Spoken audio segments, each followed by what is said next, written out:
Today we're going to try something really crazy. 23.9, close enough. These are very close to true O scale. You don't want to try this with a modern transformer. So this is based off of a real B&O caboose from 1916 up to 1938. That is not helpful. Now it is truth or consequences time. Part of the circuit is running through this wire arm here. Very simple but effective animation for the layout. Hello again, this is Mike with Toy Train Tips and Tricks. And in this video, I'm not going to talk so much about the trains, but how some new technology, well actually it's not really new technology, it's new to me technology, but how we can use different things to help us with scenery and other items on our layout. And so I recently acquired a Creality Ender 3 3D printer. And so you say, well, what does a 3D printer have to do with toy trains? There it is right now, and you can see it and hear it. I'm building some parts actually to help make the printer itself work a little better. So this 3D printer, so what can you do with it? Well, for one thing, I've been using it a lot to make these tool storage bins that you see back here. All these neat little things back here to help organize my workbench, which desperately needed organization. But what about for the layout? Well, a couple of things. First, you don't have to be fluent in computer-aided drafting CAD programs. You don't have to really know anything about it to get started with this. There are sites such as my favorite one called Thingiverse, or I call it Thingiverse because it's full of thingies. But anyway, there are literally tens of thousands of free designs that people have drawn up for their own use, and they share them with the community at no charge. You just have to download them, and you plug them into another program called a slicer. That is the program that tells the printer how to convert the CAD drawing into plastic, and you just do that. And again, there are free slicer programs available, including one that comes with the printer, and so you can just download these and start. So for the 3-railer, there's not as many stock designs as what you might find in N scale or HO scale, but there are some things out there. So one of the things that I found, someone, I'm sorry I didn't catch the username of the designer for this video, but I certainly appreciate this, made this really nice additional track tie.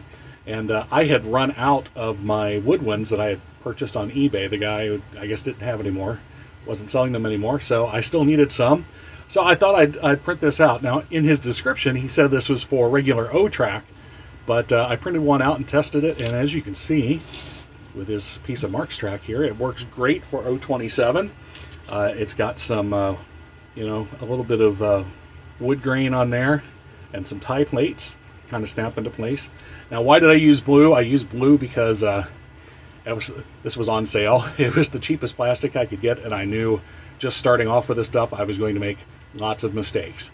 Haven't made quite as many mistakes as I thought I would. This thing is surprisingly easy to use right out of the box. I've been very happy with it. So anyway, I can either spray paint these, because it's regular plastic, you can paint it, do whatever, or I can get some brown filament and print the next batch up in brown and not have to worry about that. So that's one thing, just one example of something you can do that you don't have to design yourself. You can just pick a design someone else has done, use it for free, and make it work for the layout. So what about structures, buildings, vehicles, things like that? Well, again, there's not a whole lot ready-made for the 3-railer, but like I said, there's a lot of stuff for HO scale and N scale. So I took this. This was actually designed as an HO scale shed. I just took one wall off of it. And just as a proof of concept, I took the HO scale design, threw it at my slicer, blew it up to twice the size, so it would be O, printed it out, and look at the detail. That's not bad. Certainly passes for good enough for 3-rail. And again, there are, in HO scale, there are hundreds of different building designs, structures, people. So just do the math for HO scale, just double it. to get it to pure O scale, or do the math, put it in about 1/64th for something comparable to Plasticville, or something like 1/55th for something not quite 1/48th, for your more template size. So that's one example. You can take HO scale designs, make them bigger. You can take G scale designs, make them smaller, and use those. Another one that you can use pretty much stock is there is a large community of folks who, excuse me, who do role-playing games, and they use models that are 28 millimeter scale. Well, 28 millimeter scale comes out to be roughly right about 1/64th, pretty close to your Plasticville type buildings. So for their role-playing, they come up with different buildings and vehicles and scenery items, and just generally you can just print those out, and they are pretty close to, like I said, 1/64th. The people in 128 tend to be a little too fat and stubby.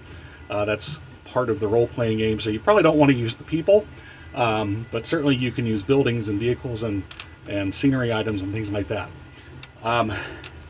And then, of course, you can design your own items. Once you get handy with the CAD programs, you can do everything from replacing parts. Oh, and just to give you an idea, again, this was a storage shed, not a full-size building, but checking out the size of the door and the window versus this near-scale caboose, the proportions are right. And I kind of like being able to see the air through that, like it's individual boards. I mean, it does look like a dilapidated shed, I think. So again, I can paint this up and use that on the layout. So in addition to using designs that are already available online, with some very basic CAD skills that I'm learning, the programs are pretty easy to learn. I hope soon to be able to do things like replace broken parts on Lionel steamer plastic shells, the Scout shells, how the pilots break off all the time, and other replacement parts that are hard to come by, and maybe even do some of my own designs for whether it be rolling stock or locomotives, even passenger cars, structures. I can take some of these buildings and just using the front facade, I can make some backdrops. There's all kinds of things you can do. Whatever your imagination takes you, you can pretty much take care of it.